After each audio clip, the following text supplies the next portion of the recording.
Okay. So many things to turn on. I totally forgot this last week. Okay, so we are again doing blended families class. This is lesson 2 of 12. Last week it was what is a godly marriage? So kind of set the foundation for what God expects of any marriage, not just blended families, but any marriage. And then as we go through the class, we kind of build on the basics and deal with some of this blended stuff that's not exactly what God wanted, but He has a way to deal with it. We're coming to you live from Dream City Church at the Glendale campus. And as Larry said, this is lesson number 2 and week 2 of the 12-week training that we will be doing. We appreciate everybody listening in, but we sure wish that a couple of times during the 12-week teaching you would make it to the class. We are in building 5, room 503, and here's Larry to complete the teaching. Thanks. Okay, so this is what is a blended family, and in the Old Testament there is just in time, just started. In the Old Testament there's all kind of weird families, right? Multiple wives, all this kind of stuff going on. Back in those days, if a husband died, if he had any brothers, it was like their job to marry the widow and keep the family going, right? I mean, so there's all kind of steps and weird things that were going on. So I mean, really, what is normal, right? But we looked at that last week where God created man and then He created a woman out of the man and put them together. And that's really where marriage started, with the whole idea that God's image, taking part of that out to make a helper and then tell them to be one. The whole point of marriage was to propagate God's image that He started with. And that's what we're supposed to be doing, is spreading God's image all over the place. But we have Satan out there who hates it and is trying to mess everything up. So, types of blended families. The 2 biggest ones are remarriage after divorce. That's probably the biggest. There's remarriage after the loss of a spouse. That's kind of the other category. But we also talk about different cultures. I was like, we talked about Carol as an example. She was from New England. She was married to a guy from Texas. That's 2 different cultures. You bet. You're still from the United States, but that's 2 different cultures. Different nationalities, people from different countries, all that kind of stuff. Different food. Yeah, the way things are done is totally different. What's normal, and we'll get into that next week, who's normal is normal. That's next week. One of my favorites. But you have different cultures, which could be even in the same country. I mean, take Italy, for example. You got Sicily, and you got Northern Italy. That's 2 different cultures. Right? Same country, different cultures. And like Carol, and being from New England, married somebody from Texas, that's way different. But then you have different nationalities, which generally also cause different cultures as well. But, you get somebody from the U.S., somebody from Mexico, or Italy, or London. I mean, that's English. But they talk funny, right? Or Australia, or someplace like that, or Asia, or someplace. It's their way of life is totally different than from here. So how do you put all that together in a marriage? Well, how do you blend it? That's kind of what we're trying to talk about over the next 11 weeks now. So we got remarriage after divorce, remarriage after the loss of a spouse. We'll get into the more details of that, but different cultures, different nationalities, different religions. Really not supposed to do that. Do not be unequally yoked. Do not be unequally yoked with an unbeliever, right? So Christians should not be marrying somebody that's either an unbeliever or a believer of something else. Now Carol's brought up Catholic. I went to a little bitty Methodist church as a kid, so we were sort of unequally yoked. Again, still from America, different states and all that, but totally different way of looking at God, right? So because of that, we didn't do anything godly. It was like, I'm not going to do that, you're not going to do this, so let's just don't talk about it, right? So that's the kind of thing that happens, even if you're sort of Christian, right? If it's not the same way of looking at God, that can create a lot of problems. So that's a thing. Adoption kind of creates a blended family. It's not really your kid, necessarily not your blood, but we're adopted into the bloodline of Christ. So that's a good thing. And the whole point of a blended family, a parent, whether it's your kid or not, it's your opportunity to be a positive influence in the life of one of God's kids. Right? And first marriages are a blending of two unique families, unless you're both orphans. Right? You got in-laws over here, you got outlaws over there. How do you get them together? There's, the Hatfields and the McCoys. You got all kind of weird issues from other generations of your family that could be a problem. So how do you deal with all that stuff? So we got, besides these, we got the ones we just looked at. So there's basically we get everybody in a blended family of some sort, right? You're either, even in a first marriage, you're part of a different family that you're trying to bring together. You brought sort of an outsider in to the inner circle, just different religions and all the other stuff we just talked about. So those are different kinds of blended families. Okay, we're going to focus mostly on the remarriage after divorce. We will get into the loss of a spouse. It's a little different. Similar but different.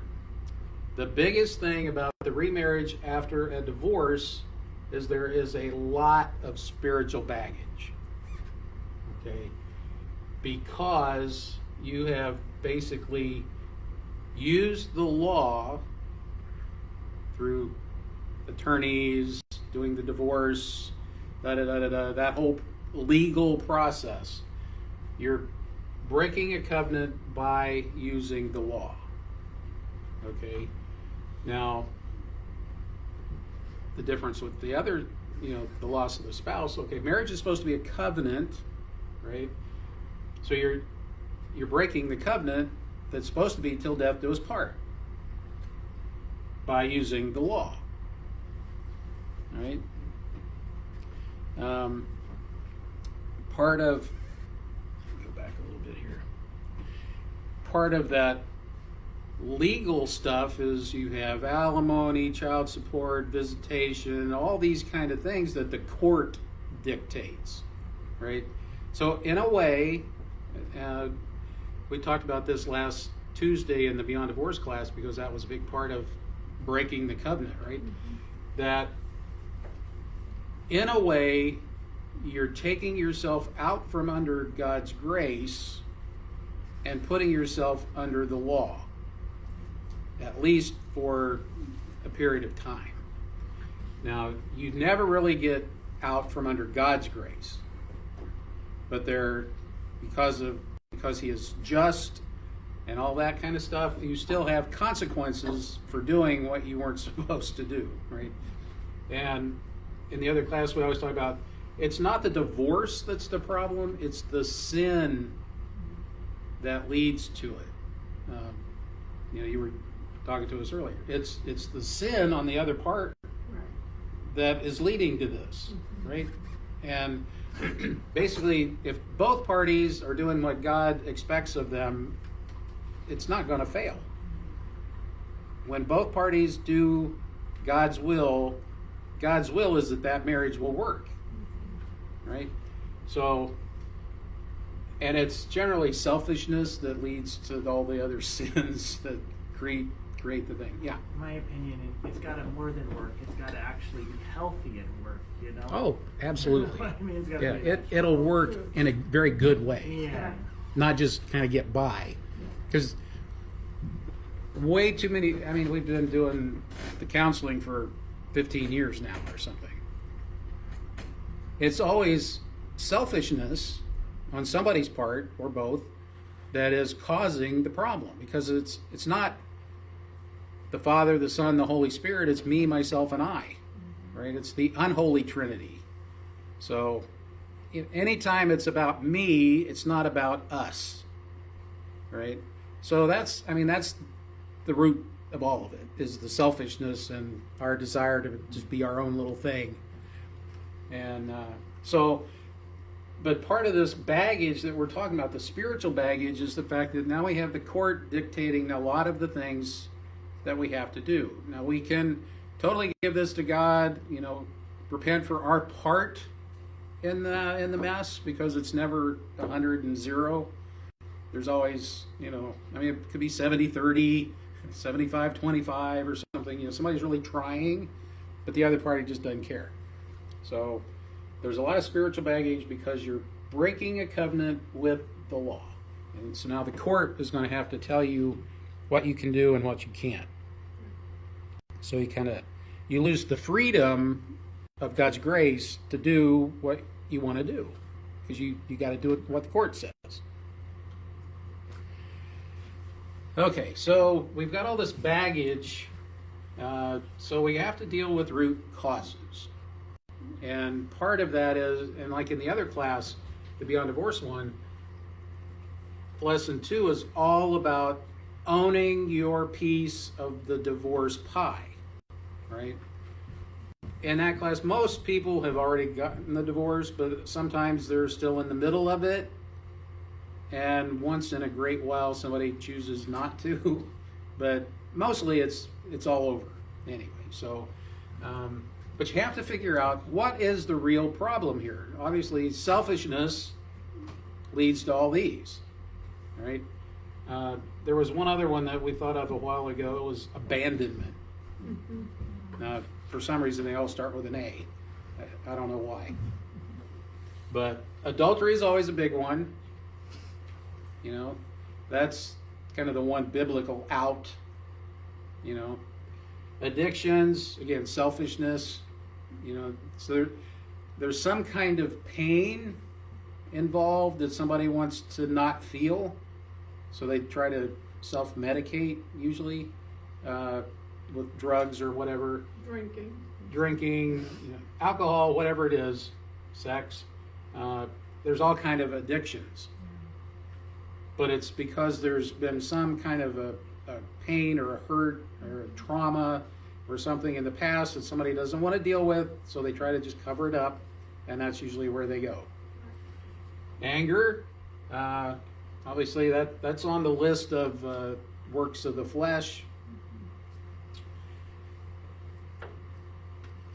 Anger is one of those things that the Bible says, be angry, but do not sin. And don't let the sun go down on your wrath. So it's not a sin to get angry. It's what do you do with it? Kind of like money, right? Money's just a tool. It depends on what you do with it. But anger is one of those things that, again, it's from some sort of internal pain that something triggers, something out there triggers that internal pain.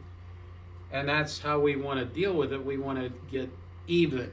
We want to hurt somebody else because we're hurting. Right? Hurt people.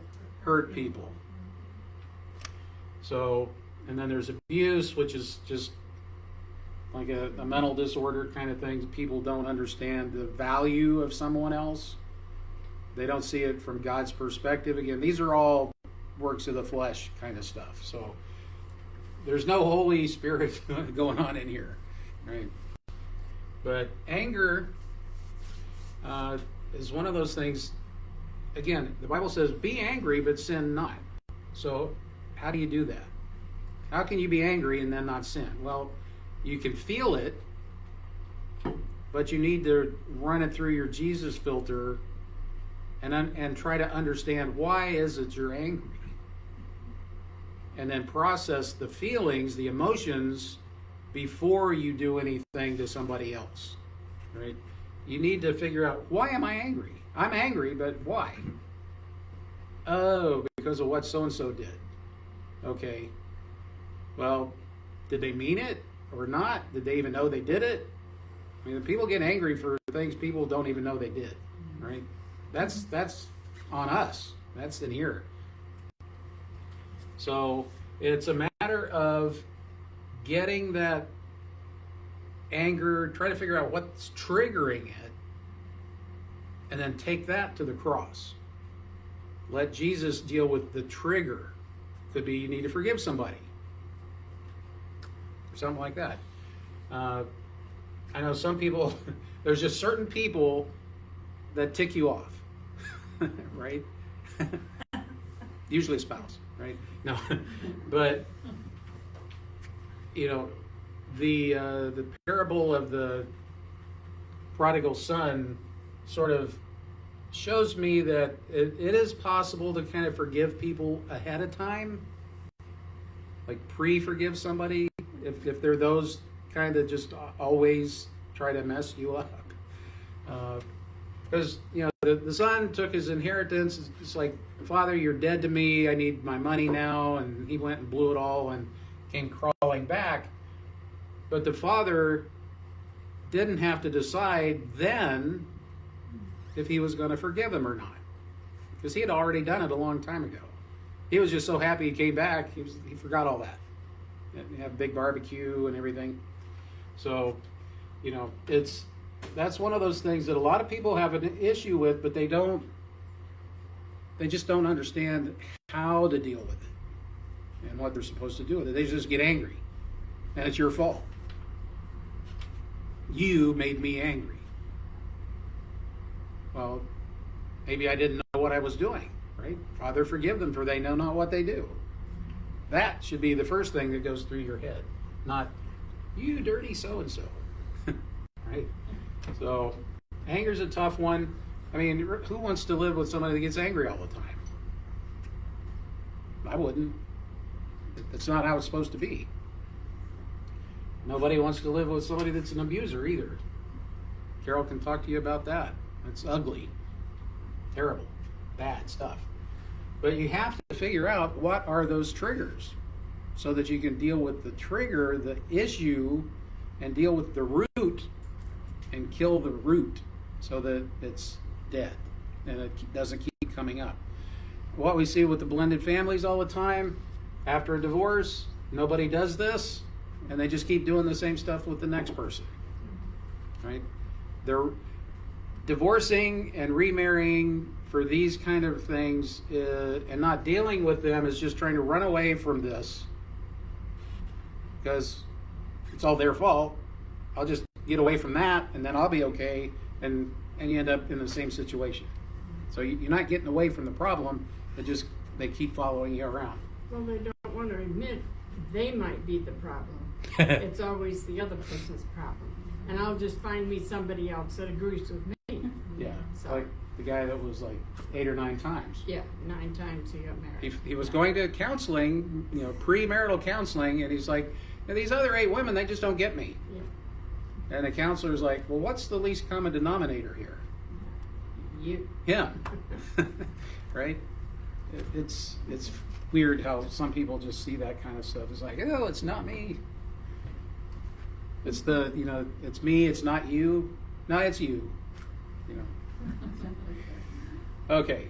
We're dealing with that baggage, right? We have to forgive, or just like we're just saying, or the same problem will follow you. If you don't deal with the real problem of what was causing the issue between the spouses, it's just going to repeat itself. I mean, it's, 98% of the time it just repeats itself.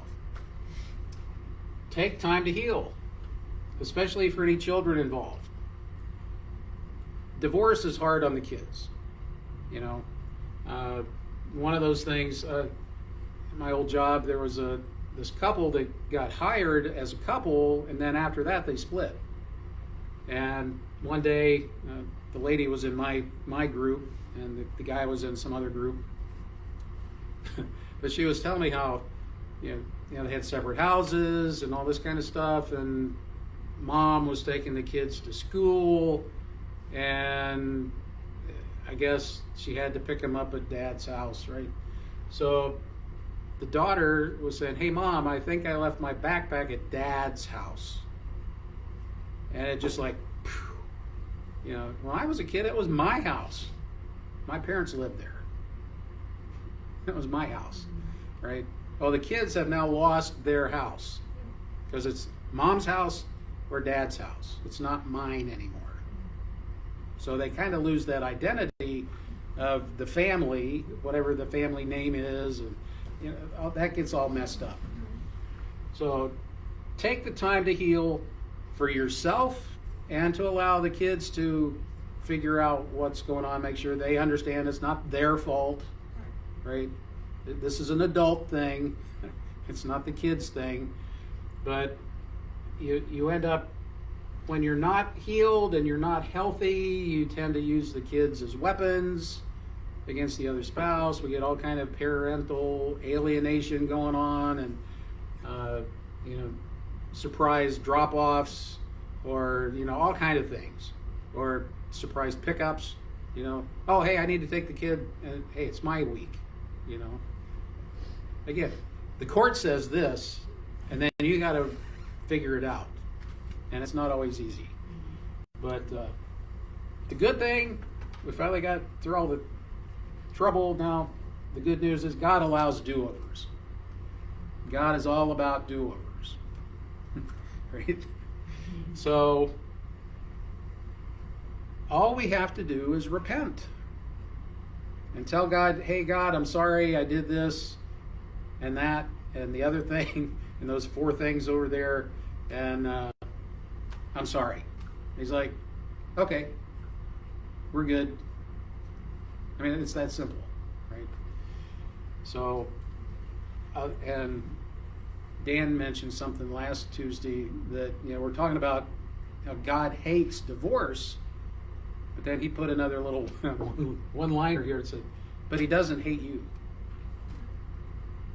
Right? It's always, he hates the sin. He loves you.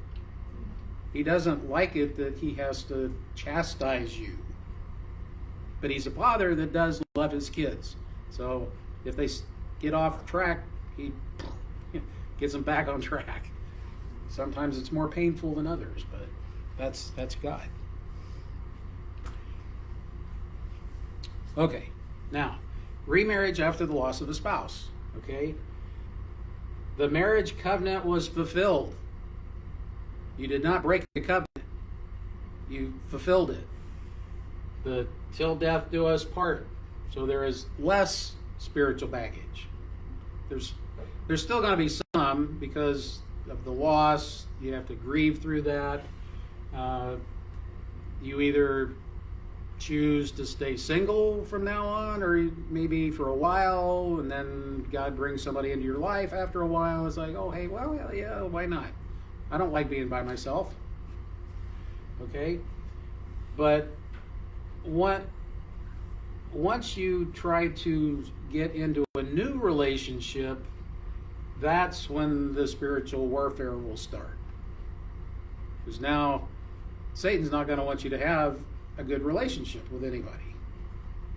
He's going to want to mess all that up. You have to take time to grieve and allow your heart to heal from the loss, obviously. I mean, this was somebody that was part of your life for, I mean, unfortunately, some lose a spouse within the first couple of years. Others, it's 50, 60 years. You know, I mean, you spent your whole life with this person, and now they're gone. Now what? Okay, so you need to take some time to grieve them, appreciate them. Hopefully it's not good riddance, maybe.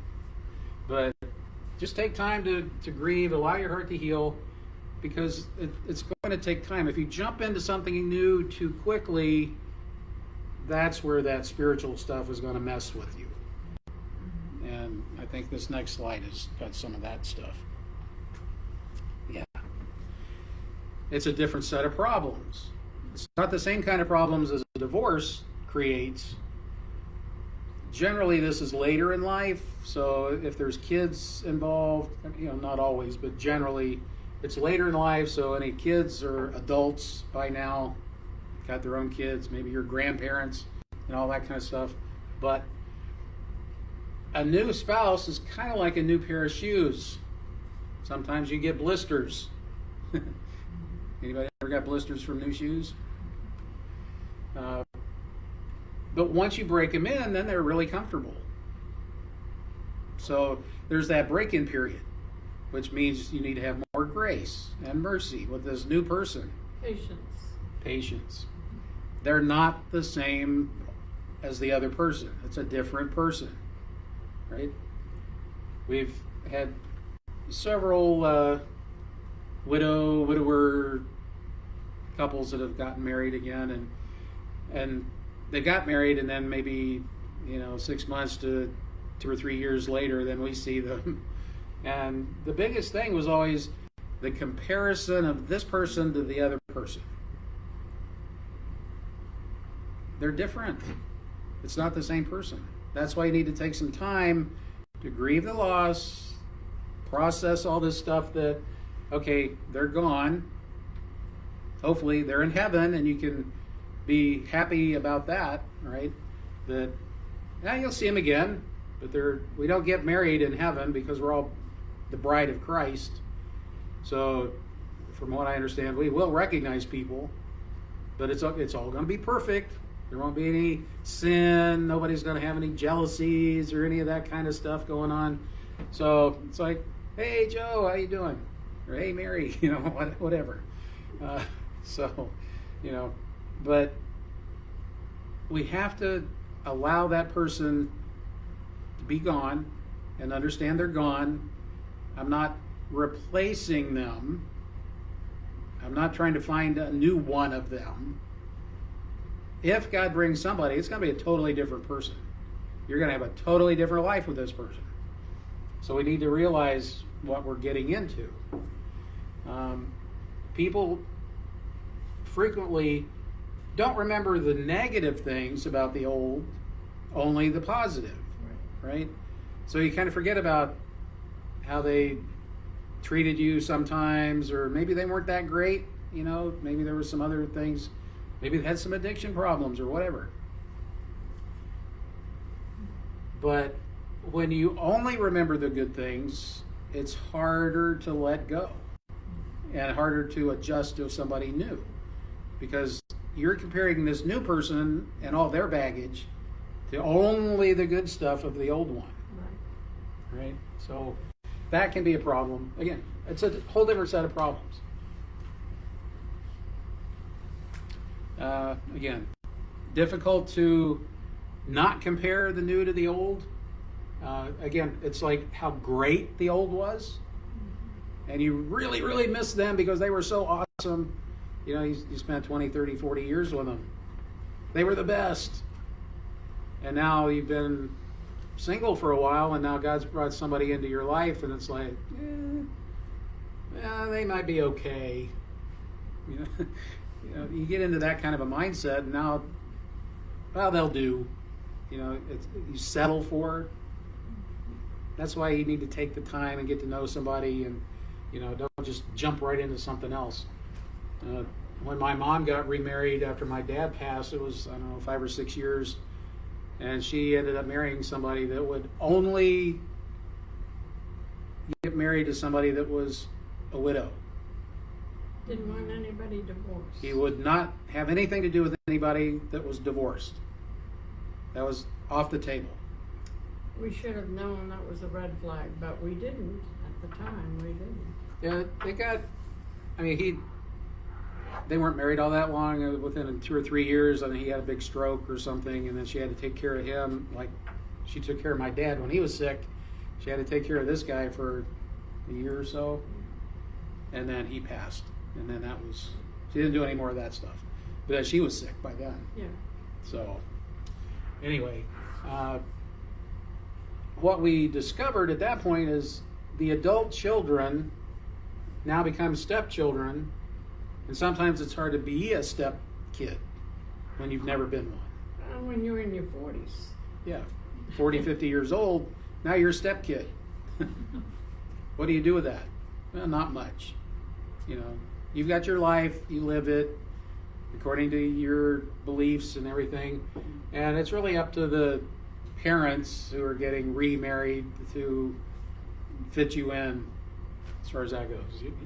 It's not like our house, our rules at that point. I mean, it is. If they visit you, it's your house, right? So it's still your rules. But sometimes it can be difficult to deal with adult stepkids, you know, especially if they're like in their 20s, 30s, maybe.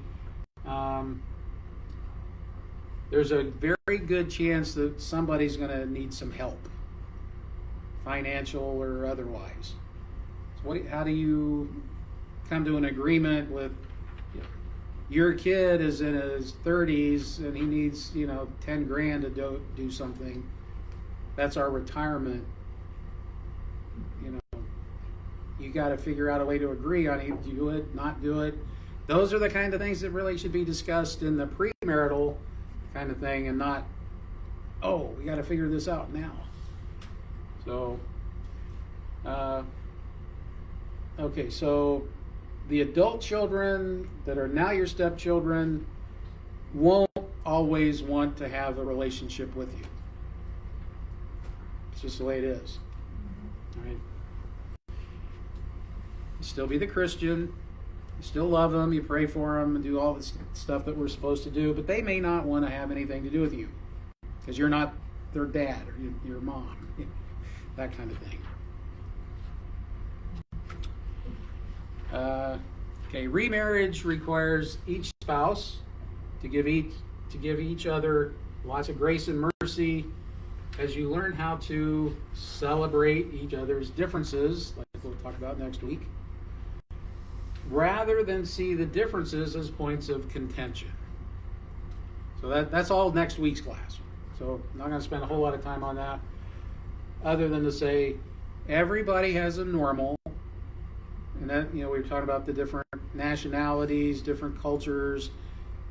Everything that you experienced, everything that you were taught creates your normal. Now, you've got a normal. Somebody else has a whole different normal. They think their normal is right. So therefore yours must be wrong. All right? And that's the problem. We see it as wrong and not just different. Right? So that's the big deal for, and it's any remarriage, even a first one. I mean, it's all about grace and mercy. As Christians, we should be exercising grace, mercy, overlooking all the little things, celebrating the big victories or even the little victories. You know, celebrate the victories. Don't worry about the failures. Failures where you learn stuff. If all you do is win, you're never going to learn anything. It's, you know, everything is like this. You don't learn much here, but you really learn it going down this way. And then you learn more going up, and then, oh yeah, you see from up here. You don't really see down here, but you figure out how to get back up here. So, you know, grace and mercy. Celebrate what's different. Figure out who's got the gift to do whatever needs to be done. Not just because you're the wife or the husband, it's your job. Who's good at it? You know, who's good with numbers? Let them keep track of the financial stuff. But you have to have trust. Again, you go back to the selfishness and all those other things that lead to a divorce. Finances is one of the big ones. People can't trust the other one with money. And if you end up with separate accounts, you might as well have separate lives. So, you know, It took us a week or two to combine all of our stuff after we got married. We closed out all my stuff, and then we were going to go close out hers and open up a joint account He's gonna tattle on me. somewhere. He tattles on me here. So it's so fun. Yeah. And so easy. But I went to my bank and I closed out the stuff, and it's like, oh hey, there's $200 I didn't know I had. I forgot to write a deposit in there. So okay, close the account, got $200 out. Went to her bank. And before we finish with my bank, let Okay. me just say, this is a single guy, right? Yeah. I'm a divorced for the second time, a lady with a single with 3 kids, Right. okay? And I Yeah. had 2 Two jobs jobs. to support myself. Now go ahead and tattle on me. Okay. So anyway, we go to her bank, and the overdrafts just about wiped out my $200. But back then you could, write a check on Thursday, knowing you probably wouldn't clear the bank till Monday. That's right. You can't do that today. It's all electronic and digital, and who writes a check anyway? But I mean, that was kind of Yes. where she would go. But then, it only takes 1 or 2 to bounce, and back then it was like $10 or $15 each time. It doesn't take long for 1 or 2 to screw up 4 or 5 more. But God had a plan. Yeah. Your My money was $200 there that I for a didn't know I had. Because that was exactly the amount I needed in my account. So hers was almost that much in the hole. Mine was over, didn't know I had it. Yeah. Hers was in the hole, and it balanced out. And Yeah, then, dollar for dollar. Well, here, this is yours. and for the most part, the first, I don't know how many years, I basically did the checkbook. And we only had the one checkbook. Oh, and when that happened at the bank, when we closed his account, my account, we opened a joint account. Because I overdraft, Larry said, okay, and this is right after we got married, I want your credit card. I went, no, you can't take my credit card. He says, I want your credit card. We're going to cut it up. And for 6 months, we're not doing anything. I was choking, but we did it. We did it together, and we built from there. But you have to discuss those things, and it was hard. We really didn't do premarital. We got married in Catholic church, right? Because I didn't care. I could care less. I just want to get married. So, but part of the process, the priest that was making sure everything was okay said, okay, I need you to do these like 4 weeks, for once a week, but for 4 weeks, some kind of Catholic thing about getting married. And I went to the first 2, but then I didn't do the last 2 because it interfered with my bowling night. And Father Macaulay let him get away with it. So, but Okay. one of her things was she had to bring in her divorce papers, right? Oh yeah, I got those. But she brought 2 of them in. Because I was divorced twice. And he's like, does he know that? Yeah, he didn't know. Oh yeah. And I know you asked, so what kind of gown can I wear? Yeah, so I've never been married in the Catholic Church before. I was married in a Baptist church the first time. Second time was a Justice of the Peace. I said, so Father, am I getting this right, that these my 3 children are purely acts of God, so I haven't really been married in God's eyes? And he says, true. I said, so what can I wear? And he says, wear anything you want. I said, even a gown? He says, sure. Anything. White. Yes. Was that because it wasn't at a Catholic church? No, Yeah. we did get married in the Catholic church. Yeah, but But the other because 2 I didn't. hadn't been married before in a Catholic Yeah, church. see, the first 2 didn't count. Yeah. And that's why I said, well, then these 3 kids are purely acts of God. Is that what you're telling me? He was so cool, Father Macaulay.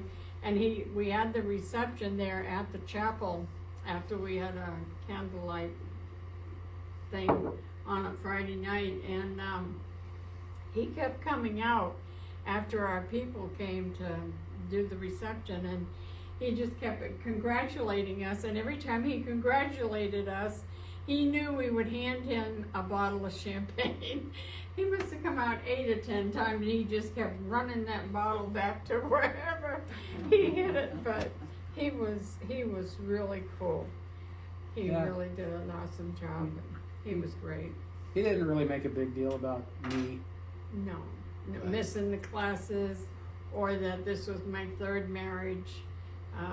In God's eyes, this is going to be the marriage that, God is going to honor it, because God is involved in this one. Yeah. And he was great. Yeah, he did all right. So I think that's, yeah, we got another one here. We're almost done.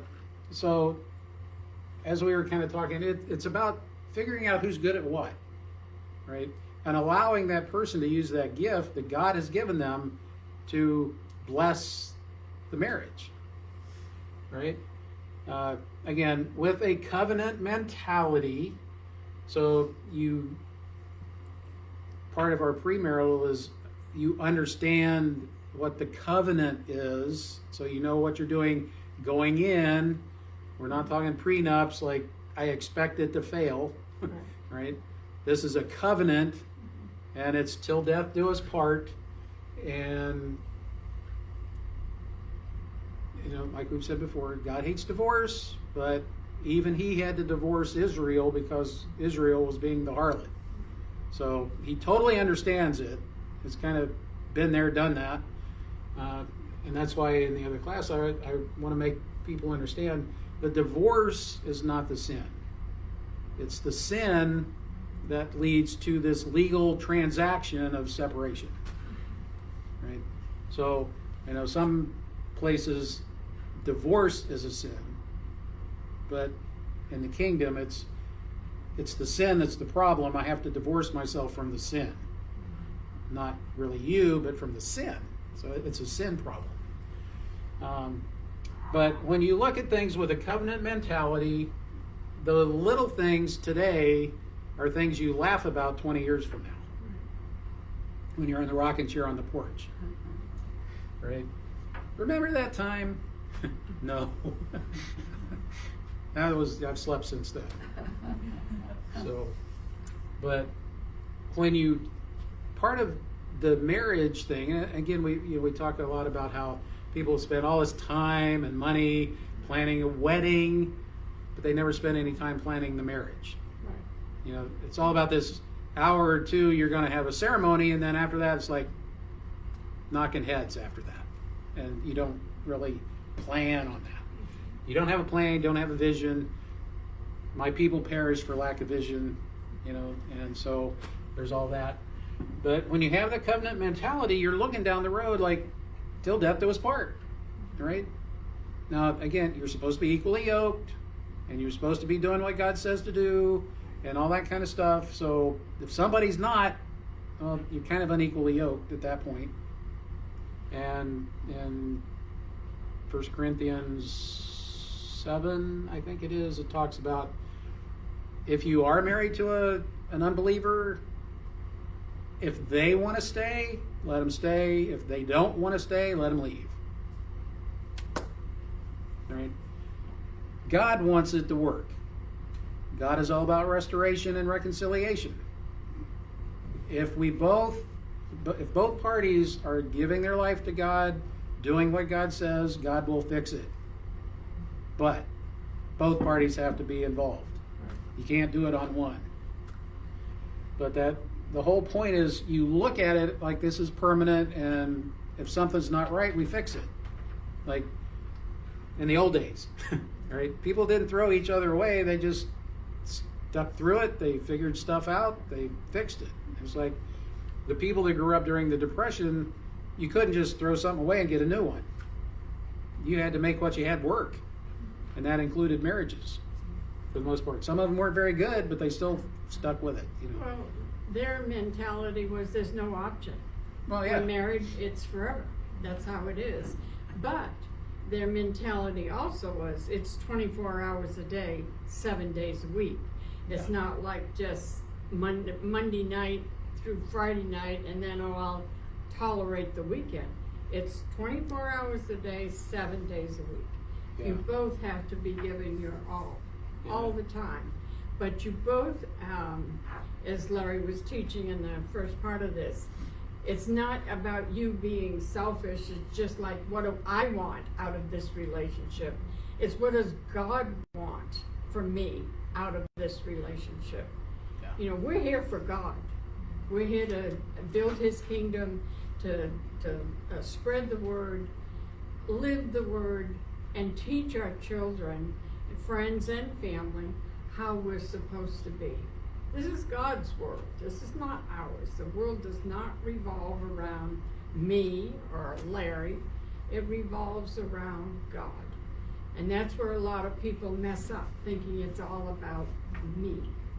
It is not why we're here. God put us here. God can take us out at any time. But it's about God. And you live and you breathe for God. And anyone else that comes into your little area is a plus, a big plus. Well, I know when we were talking about getting married, at least what I remember, It was 42 which could be years totally ago, off. so it's a while. But, you know, we were talking about the amount of effort that we were going to put into this deal. And I remember she was okay with 90-10. Yeah. If based on what she'd been through with the first two, if I just did 10%, Yeah. if I just showed up, Yep. it was going to be awesome, Yep. you know. And I kind of freaked her out because, well, no, that's, 90-10, it's not really good enough. What are you talking about?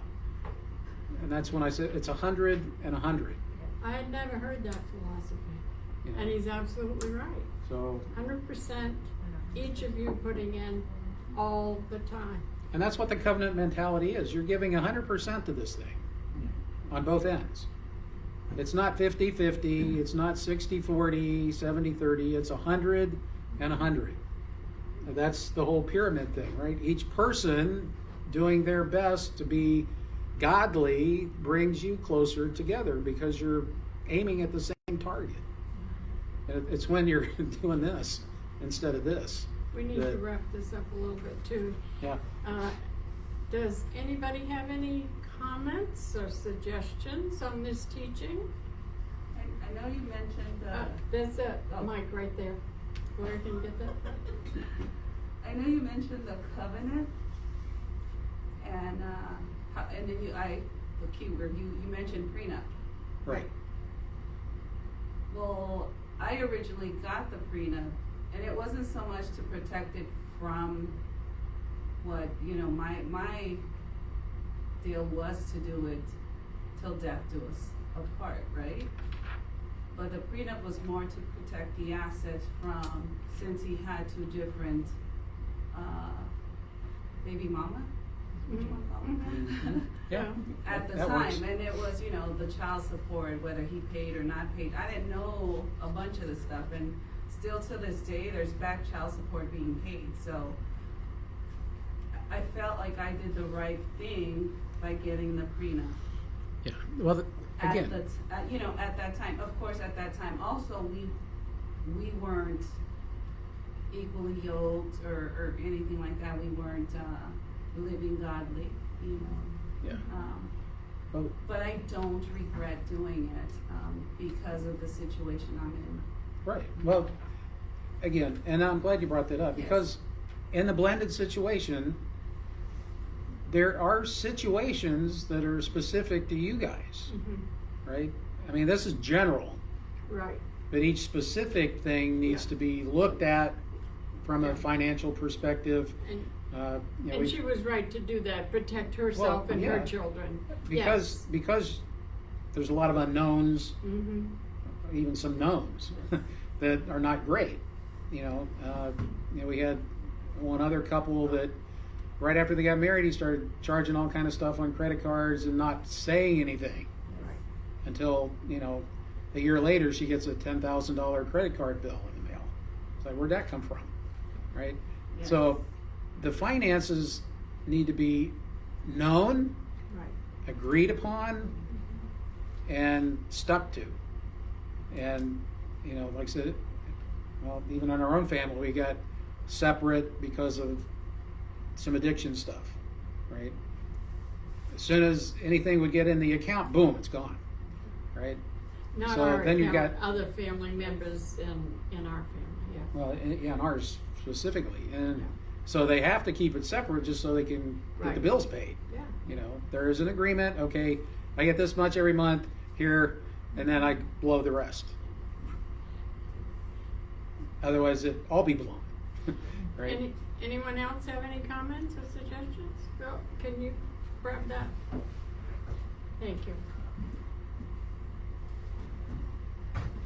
My question was, well, you kind of answered it a little bit, but if you have a joint account, is it like, let's say like one person is kind of has the credit cards in their name and they pay those bills and pay them on time?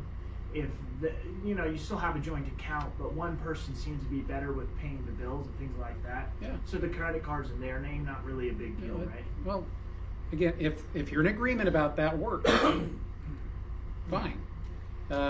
We each have stuff in our name, but we have joint, well, we have our ministry account, which we each have debit cards for. I basically do the bills on the computer.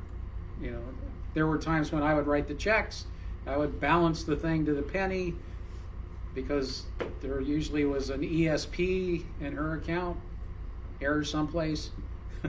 You know, and then you add or subtract something to try to make it come out right. It's just because I put the pennies on top of the thing because I didn't want to. Yeah, I can't get it to balance. Here's 5 cents. 3 cents off. But He and then likes to on do the the personal accounting. end of it, you know, we both there's. Do you have a credit card? We have a credit card, But but both have debits. You know, and you know, I mean, it takes like 2 seconds to log into the account and see what's in there.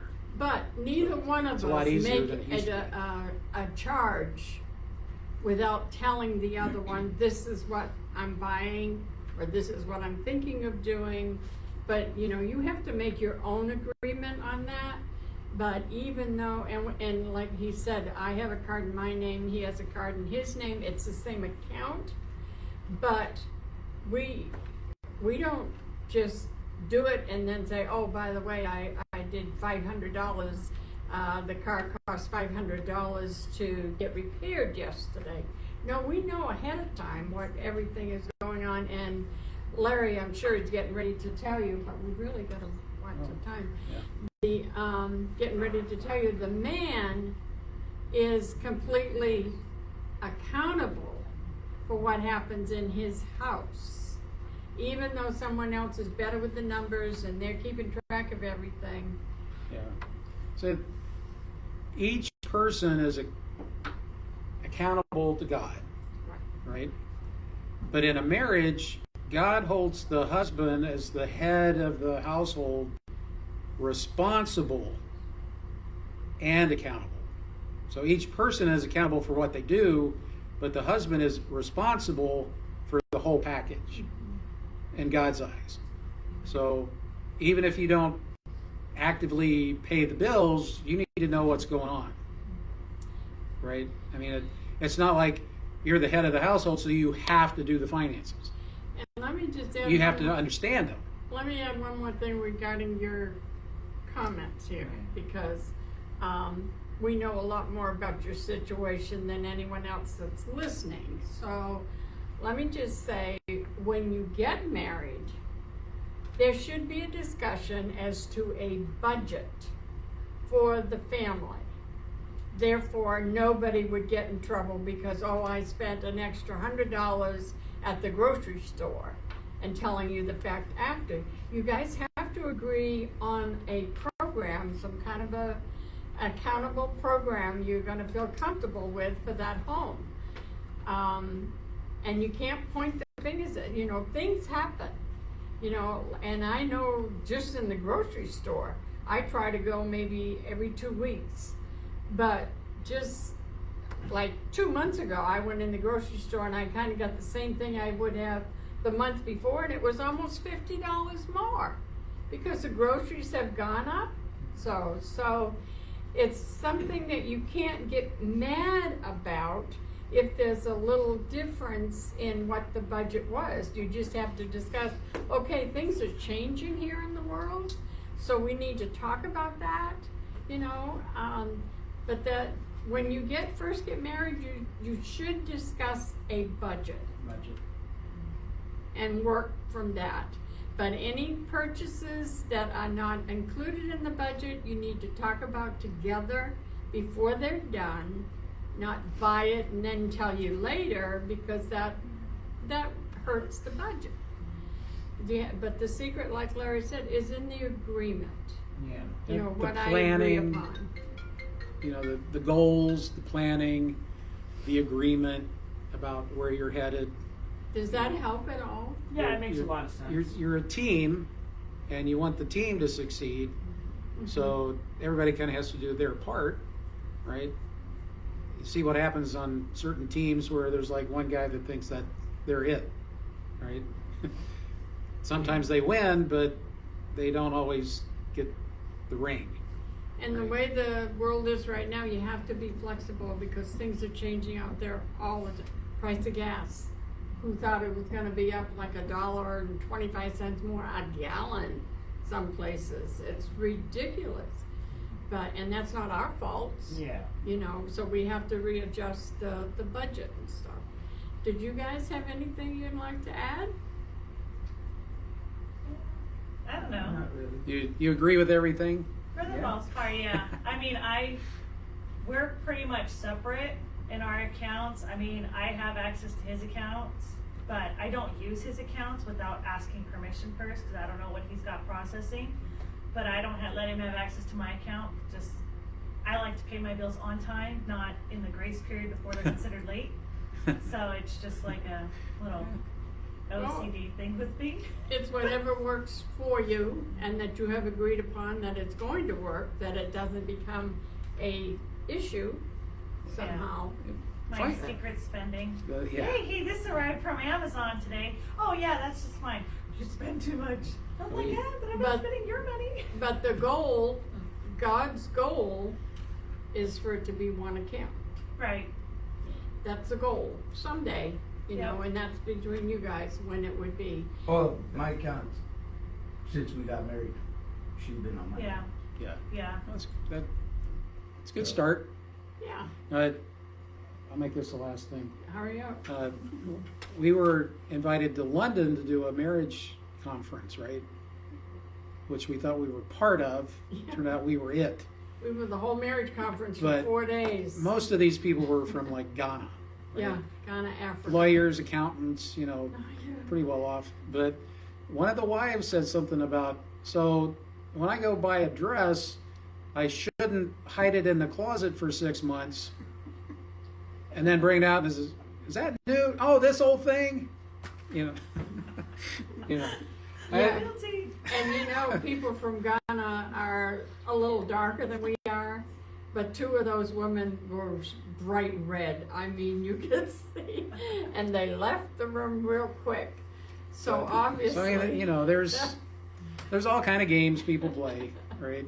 But